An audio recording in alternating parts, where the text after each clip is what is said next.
Di usia 72 tahun, banyak orang membayangkan hidup dikelilingi keluarga, anak cucu, atau setidaknya menikmati kenyamanan di tempat yang sangat aman. Namun, tidak bagi Bahadang. Ia memilih jalan yang tak biasa, hidup sendiri di tengah hutan, jauh dari peradaban, hanya dengan sebuah gubuk kayu sebagai tempat untuk berteduh. Hari ini kami memulai sebuah perjalanan yang penuh rasa penasaran.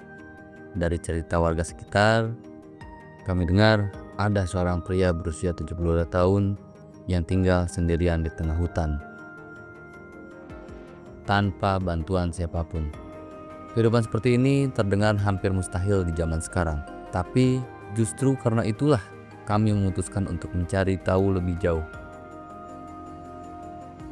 Bersama Kang Hardi, kami menyusuri jejak-jejak yang mungkin bisa membawa kami ke tempat tinggal pria tersebut. Warga sekitar hanya memberikan sedikit petunjuk. Ia hidup dengan memanfaatkan hasil hutan dan beternak. Tapi siapa dia sebenarnya dan apa yang membuatnya memilih hidup dalam kesunyian seperti ini? Setelah menempuh perjalanan panjang, kami akhirnya menemukan sebuah gubuk kecil di tengah hutan. Suasananya begitu tenang, hanya ada suara burung dan gemerisik dedaunan. Disinilah ia tinggal, seorang pria tua yang berani menjalani hidupnya dengan caranya sendiri. Pria ini tampak tenang, seolah-olah dunia di luar hutan tidak pernah ada. Kami mencoba mendekat dan berbicara dengannya, berharap bisa menggali cerita yang selama ini tersembunyi di balik kesunyian hidupnya. Abah teh terkenalnya namanya siapa di sini, Bah? Abah Adang. Abah Adang. Dia tadi sempat nanya ke yang akang-akang lagi ada di sana. Kan tadi saya lewat sana, Bah.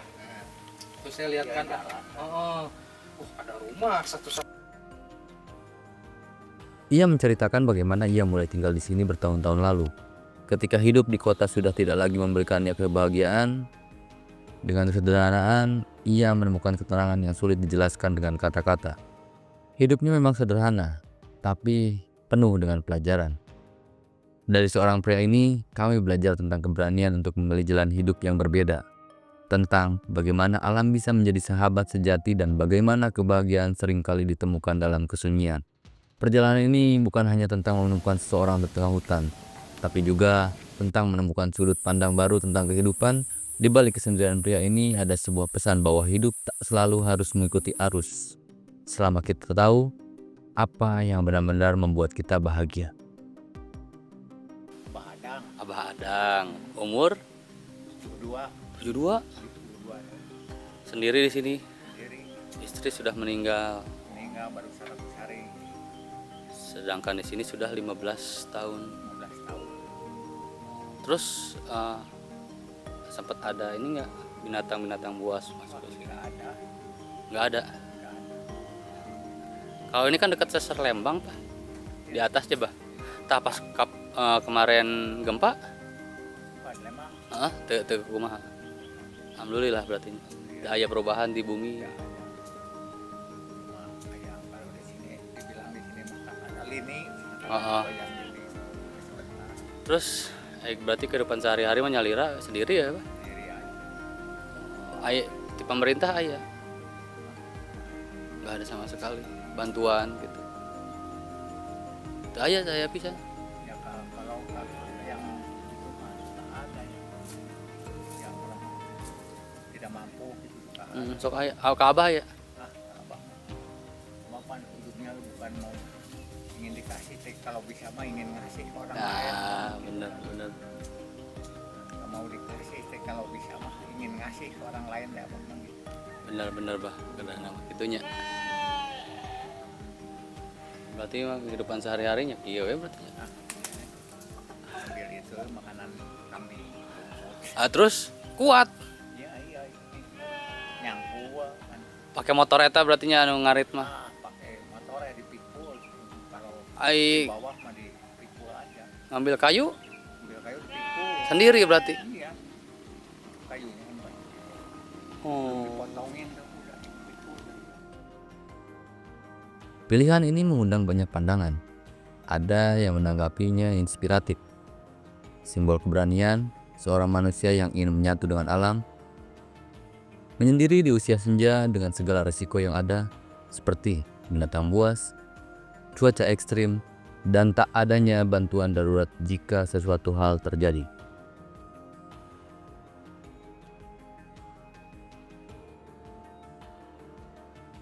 Sama emak dibersihkan. Nah, ya udah bersihkan. Setelah istrinya pergi, rumah dan kehidupan terasa sepi. Semua tempat mengingatkannya.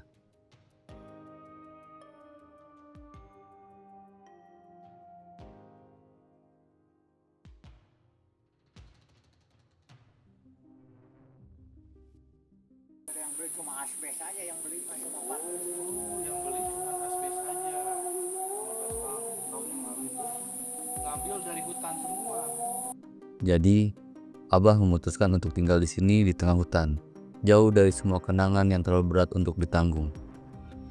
Namun, kesendiriannya ini bukanlah tanda kelemahan bagi pria ini. Hidup di tengah hutan adalah caranya untuk berdamai dengan kehilangan. Setiap langkahnya di antara pepohonan, setiap suara angin yang berdesir, semuanya mengingatkannya pada ketenangan yang dulu ia bagi dengan istrinya. Ia hidup dengan memanfaatkan apa yang alam berikan.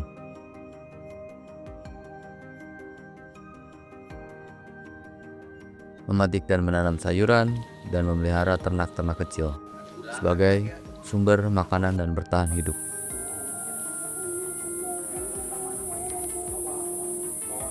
Bagi banyak orang, kehidupan seperti ini mungkin terasa mustahil di usia 72 tahun. Tapi baginya ini adalah arti sejati dari kebebasan. Setiap hari, Abah berjalan menyusuri hutan, mencari kayu untuk bahan bakar.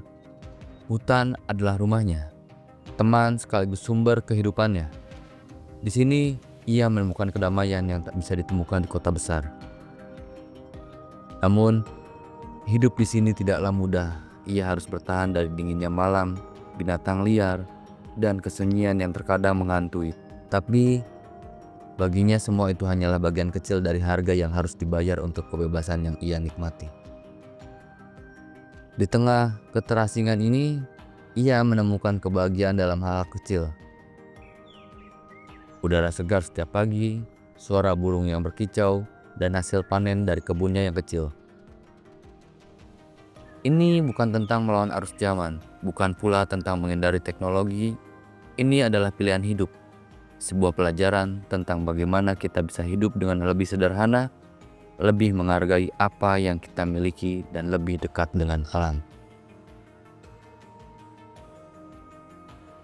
Ini adalah kisah seorang pria yang berusia 72 tahun mengajarkan kepada kita bahwa kehidupan bukan tentang seberapa banyak yang kita miliki, tetapi seberapa dalam kita bersyukur atas apa yang ada selama kita tahu apa yang benar-benar membuat kita bahagia.